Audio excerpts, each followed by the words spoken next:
Good morning students. आज जो human geography का टॉपिक है, मानव भूगोल का अन्य सामाजिक विज्ञानों के साथ संबंध, ये जो टॉपिक है एक्चुअल में मानव भूगोल की परिभाषा व विषय क्षेत्र के साथ कराना था, लेकिन ये रह गया था, इसलिए आज इस टॉपिक को करेंगे। मानव भूगोल का अन्य सामाजिक विज्ञानों के साथ में संबंध बहुत गहरा संबंध है, जैसे कि मानव भूगोल का अर्थशास्त्र के साथ में संबंध, मानव भूगोल का राजनीति शास्त्र के साथ में संबंध, समाजशास्त्र के साथ में संबंध, इतिहास के साथ में संबंध, सैन्य विज्ञान के साथ में संबंध। क्योंकि इनमें भी और मानव भूगोल के अंदर सब में मानव से संबंधित अध्ययन किया जाता है। तो 1930 के दशक में मानव भूगोल का विभाजन सांस्कृतिक भूगोल और आर्थिक भूगोल में हुआ। यानी 1930 के अंदर मानव भूगोल जो है, human geography divided into cultural geography and economic geography या आर्थिक भूगोल।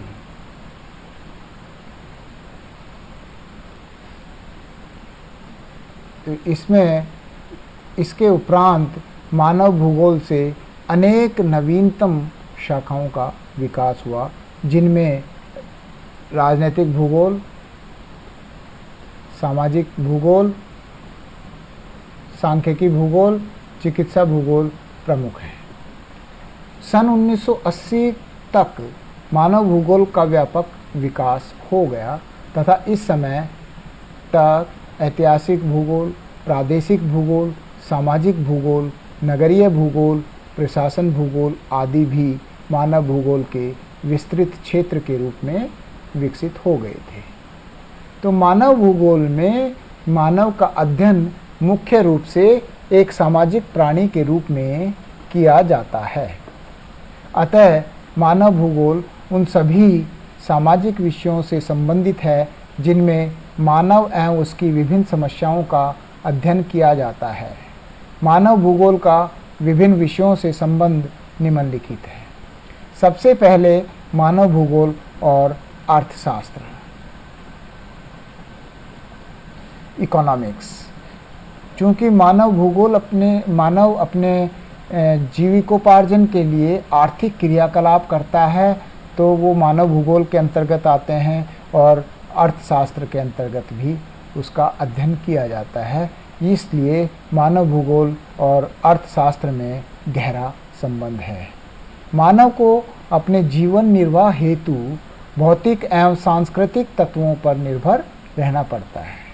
भौतिक तथा सांस्कृतिक तत्वों की प्राप्ति उसे वातावरण विशेष से प्रभावित होती है जिसमें मनुष्य रहता है। मनुष्य अपनी आवश्यकताओं के अनुसार वातावरण को अपने अनुकूल बनाने का प्रयास करता है। मनुष्य के शारीरिक एवं मानसिक विकास के साथ साथ उसकी आवश्यकताएं भी परिवर्तित होती जाती हैं। जैसे प्रारंभ में मानव अपनी आवश्यकताओं की पूर्ति शिकार, मछली पकड़ने, पशुपालन, लकड़ी काटने एवं आदिम तरीके से कृषि के द्वारा करता था। लेकिन धीरे धीरे मानसिक विकास के साथ उसके आधुनिक ढंग से कृषि करना, खनन व्यवसाय, व्यापार आदि में रुचि लेने लगा और प्रकृति से प्राप्त विभिन्न मानवीय संसाधनों से संबंधित समस्याओं जैसे उत्पादन, वितरण, विनिमय तथा उनका उपभोग आदि का ज्ञान हमें केवल अर्थशास्त्र के अध्ययन से प्राप्त होता है। तो अर्थशास्त्र के अध्ययन के आधार पर मनुष्य की विभिन्न भौगोलिक संसाधनों के समयानुसार उचित उपयोग कर सकता है तथा अपने मानवीय सामाजिक जीवन की विभिन्न भौतिक एवं सांस्कृतिक आवश्यकताओं की पूर्ति कर सकता है। अतः इस आधार पर दोनों विषयों में बहुत ही गहरा और परस्पर संबंध है, जिसके आधार पर हम इन दोनों को अलग नहीं कर सकते, मानव भूगोल और अर्थशास्त्र को। इसके बाद में मानव भूगोल का इतिहास के साथ में भी गहरा संबंध है। इतिहास की जो भी विभिन्न घटनाओं के अध्ययन से यह तथ्य विदित होता है कि इतिहास की विभिन्न क्रियाओं के विकास की पृष्ठभूमि उस प्रदेश विशेष का वातावरण होता है। इसी कारण कई विद्वानों का तर्क है कि इतिहास भूगोल के ज्ञान पर आधारित होता है। वातावरण की अनुकूलता पर उस प्रदेश विशेष का इतिहास बनता है। जैसा कि कांट महोदय ने बताया कि इतिहास और भूगोल दोनों वर्णनात्मक होते हैं, परंतु ऐतिहासिक घटनाओं का मुख्य आधार भूगोल ही होता है। इस पृष्ठभूमि के बिना इतिहास का कोई अस्तित्व स्वीकार नहीं किया जा सकता। तो इसके बाद में कुमारी सैंपल ने भी मानव भूगोल और इतिहास का गहरा संबंध बताया है। उसने क्या कहा कि इतिहास अपने अध्ययन के लिए विभिन्न समय पर घटित होने वाली मानवीय घटनाओं पर विचार करता है, जबकि मानव भूगोल धरातल के विभिन्न क्षेत्र में होने वाली घटनाओं का अध्ययन करता है। किंतु प्रत्येक ऐतिहासिक विकास पृथ्वी के धरातल पर ही होता है, अतः यह कम या अधिक रूप में परिवर्तनशील भूगोल ही है। तो इस आधार पर हम ये कह सकते हैं कि मानव भूगोल और इतिहास के अंदर गहरा संबंध है। इसके बाद में जो तीसरा पॉइंट है, मानव भूगोल का राजनीति विज्ञान के साथ में संबंध। राजनीति विज्ञान मुख्य रूप से राज्य के प्रशासनिक कार्यों के अध्ययन से संबंधित विषय है। इसके अंतर्गत राज्य, प्रमुख राजनीतिक संगठन, राष्ट्रीय व अंतर्राष्ट्रीय सरकारी नीतियाँ आदि का अध्ययन किया जाता है। लेकिन राजनीतिक क्रियाएं उस क्षेत्र विशेष के भौगोलिक वातावरण से सर्वाधिक प्रभावित होती है। उस क्षेत्र विशेष की प्राकृतिक स्थिति, विस्तार, जलवायु, जनसंख्या, समुद्रीय एवं स्थलीय सीमा आदि कारक किसी देश के राजनीतिक विचारों को प्रत्यक्ष या परोक्ष रूप से प्रभावित करते हैं। किसी भी देश की राजनीतिक नीतियां उस देश में उपलब्ध प्राकृतिक संसाधनों के आधार पर निर्धारित की जाती हैं।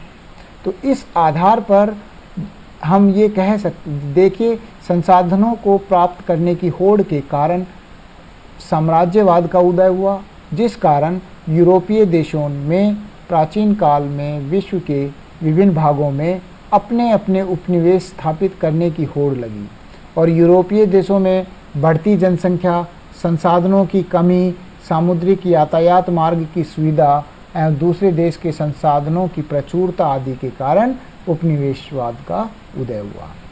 तो राजनीतिक समस्याओं जैसे साम्राज्यवाद आदि का हल उस क्षेत्र की भौगोलिक परिस्थिति के आधार पर ही संभव हो सकता है। अतः राजनीति विज्ञान और मानव भूगोल दोनों एक दूसरे से संबंधित विषय माने जाते हैं। इसके बाद में चौथा पॉइंट है मानव भूगोल और समाजशास्त्र के अंदर संबंध। मानव भूगोल में भी मानव का अध्ययन और समाजशास्त्र में भी जो है मानव जिस समाज में रहता है, जो उसके चारों तरफ का, मानव भूगोल में चारों तरफ का वातावरण और मानव समाजशास्त्र में उसके चारों तरफ के वातावरण को समाज कहा। तो समाजशास्त्र में मानव के समाज के बारे में अध्ययन और मानव भूगोल में मानव के चारों तरफ के पर्यावरण के बारे में या उसके अंतर संबंध का अध्ययन होता है।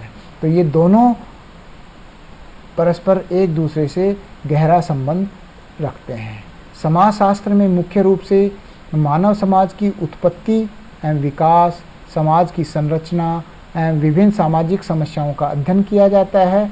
अतः समाजशास्त्र मनुष्य के सामाजिक एवं सांस्कृतिक भूदृश्य के अध्ययन से संबंधित विषय माना जाता है। मनुष्य निर्मित समाज अलग अलग जाति संगठनों में विभाजित है, जिसमें भिन्न भिन्न रीति रिवाज एवं परंपराएं पाई जाती हैं। इस प्रकार सामाजिक तथ्यों के ज्ञान के लिए भूगोल का ज्ञान भी अति आवश्यक है। इस कारण समाजशास्त्र का अध्ययन भूगोल पर आधारित है। मानव भूगोल विभिन्न मानव समाजों का अध्ययन क्षेत्र विशेष के भौगोलिक परिवेश में करता है।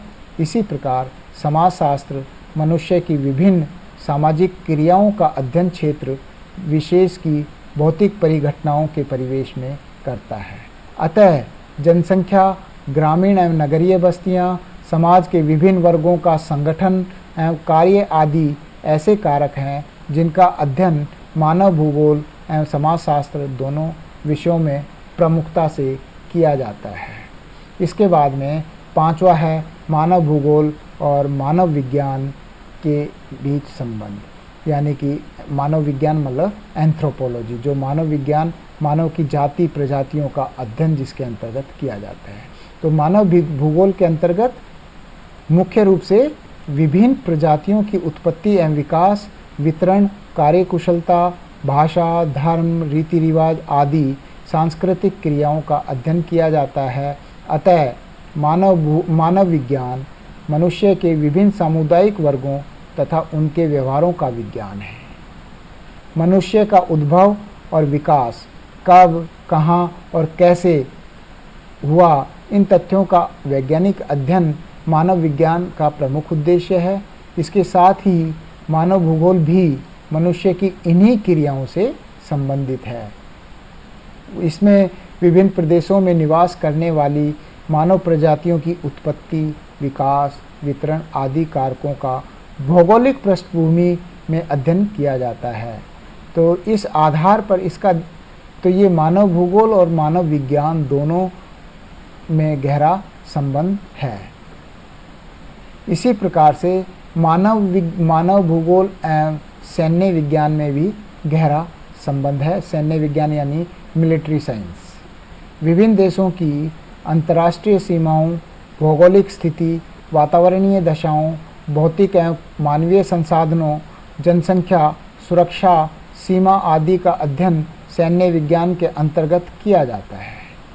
किन्हीं देशों के मध्य युद्ध मोर्चों का निर्धारण उस क्षेत्र विशेष की भौतिक दशाओं, स्थिति, जलवायु, स्थलाकृति, जल, वन आदि के ज्ञान के आधार पर ही किया जाता है। इनका ज्ञान हमें भूगोल से प्राप्त होता है। सैन्य क्रियाओं के सुचारू रूप से संचालन के लिए हमें मानव भूगोल से सहायता लेनी पड़ती है।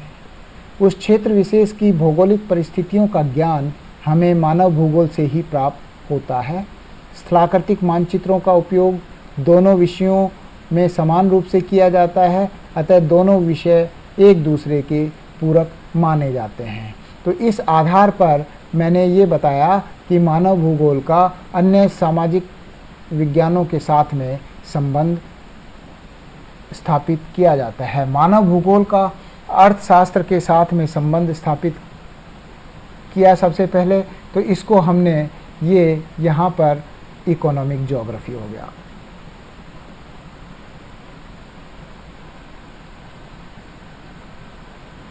दूसरा, इसके बाद में मानव भूगोल और इतिहास के साथ में अगर हम रिलेशन स्थापित करते हैं तो ये हिस्टोरिकल ज्योग्राफी है।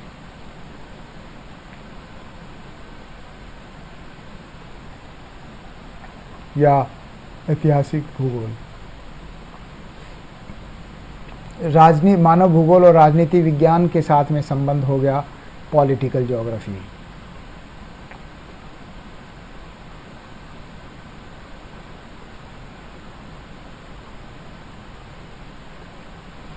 इसी प्रकार से मानव भूगोल का समाजशास्त्र के साथ में संबंध यानी कि सोशल ज्योग्राफी।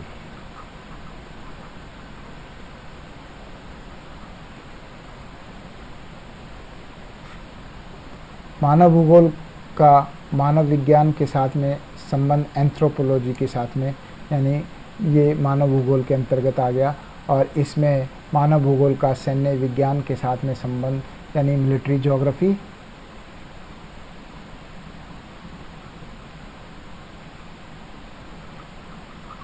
या स्ट्रेटेजिक ज्योग्राफी, स्ट्रेटेजिक ज्योग्राफी।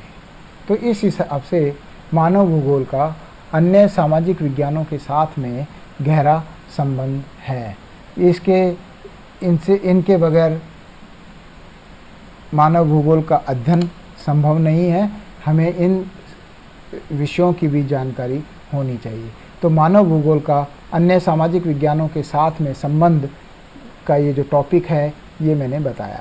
इसके ऊपर जो क्वेश्चन आता है, मानव भूगोल को परिभाषित करते हुए मानव भूगोल का अन्य सामाजिक विज्ञानों के साथ में संबंध का विस्तार से वर्णन कीजिए। इस प्रकार से क्वेश्चन आता है, परिभाषा और मानव भूगोल का अन्य सामाजिक विज्ञानों के साथ में संबंध। ये इम्पोर्टेंट क्वेश्चन है।